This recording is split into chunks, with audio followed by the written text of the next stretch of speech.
Hello everyone, আসসালামু আলাইকুম। কেমন আছেন আপনারা? ইফাত কিচেনে আপনাদের সবাইকে স্বাগতম। ইফতার স্পেশাল স্বাস্থ্যকর প্রোটিন সালাদ রেসিপি নিয়ে আজকে হাজির হয়েছি। আশা করি আপনাদের অনেক বেশি ভালো লাগবে। 4-5টা কাঁচামরিচ আমি কুচি করে কেটে নিচ্ছি। এখন মিডিয়াম সাইজের একটা পেঁয়াজও কুচি করে কেটে নেব।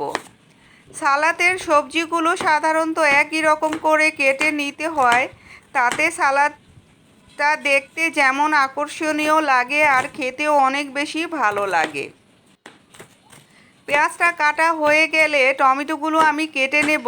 এখানে মিডিয়াম সাইজের 2টা টমেটো আমি নিয়েছি। টমেটোটা কুচি করার আগে টমেটোর বোটার অংশটা উপর থেকে কেটে বাদ দেব, তারপরে কুচি করে কেটে নেব। ইফতারি টেবিলে সব ধরনের আইটেমের সাথে একটা সালাদ কিন্তু আমরা রাখি বা রাখতে পারি। এই সালাদটা আপনারা বন্ধুরা রাখতে পারেন, আশা করি আপনাদের অনেক বেশি ভালো লাগবে। টমেটোগুলো কাটা হয়ে গেছে। বড় সাইজের একটা খিরাই আমি নিয়েছি। এখন খিরাইটাও কুচি করে কেটে নেব। খিরাইয়ের পেছনের অংশটা একটু মোটা করে বাদ দিয়ে কেটে নেবেন, তাহলে কিন্তু খিরাইটা খেতে আর তেতো লাগবে না। সবজিগুলো কিন্তু আমি আগে থেকে খুব সুন্দর করে ধুয়ে নিয়েছি। এখন ফ্রেশ দেখে কিছুটা ধনেপাতা আমি কুচি করে নেব। তারপরে মিডিয়াম সাইজের একটা লেবু নিয়েছি, লেবুটাও কেটে নেব। পুরো লেবুটা লাগবে না, একটা স্লাইস শুধু নেব আর বাকিটা বাদ দিয়ে দেব। একটা সিদ্ধ আলু নিয়েছি মিডিয়াম সাইজের। এখন একইভাবে আমি আলুটা কুচি করে নেব। খুব সহজ করে সালাডটা দেখাতে আপনাদের চেষ্টা করেছি। আলুটা কাটা হয়ে গেলে সরাসরি সালাডটা তৈরি করতে চলে যাব। আগে থেকে ডাবলিগুলো আমি সিদ্ধ করে রেখেছিলাম। এখানে আমি সিদ্ধ করা ডাবলি 1.5 কাপ নিয়েছি। পর্যাপ্ত পরিমাণে পানি দিয়ে আর একটু লবণ দিয়ে সিদ্ধ করেছি। এখন কুচি করে রাখা সবজিগুলো সব ডাবলির ভিতরে দিয়ে দেব।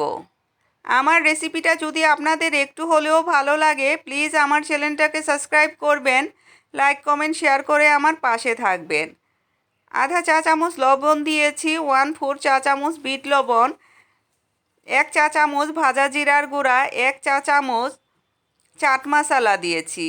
লেবুর স্লাইসটা চিপে দিয়ে দিয়েছি আর খাঁটি দেখে সরিষার তেল দিয়েছি 2 টেবিল চামচ। এখন হাত দিয়ে আলতোভাবে সালাদটা আমি মাখিয়ে নেব।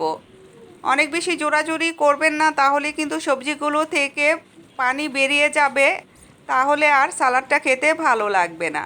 যখন সালাদটা আমি মাখিয়েছি, বিশ্বাস করবেন না বন্ধুরা, এত সুন্দর ঘ্রাণ বের হয়েছে, আমি নিজেই অবাক হয়ে গেছি। ট্রাই করতে পারেন, নিরাশ হবেন না। আমি এখন সার্ভ করে আপনাদের দেখাচ্ছি। কিছুটা পেঁয়াজ কুচি, কাঁচামরিচ কুচি আর ধনিয়া পাতা কুচি দিয়ে আমি গার্নিশ করেছি। দেখেন মাশাআল্লাহ কতটা আকর্ষণীয় লাগছে। যাই হোক, ভালো থাকবেন, সুস্থ থাকবেন, আমার জন্য দোয়া করবেন। দেখা হবে নতুন কোনো রেসিপিতে। আল্লাহ হাফেজ।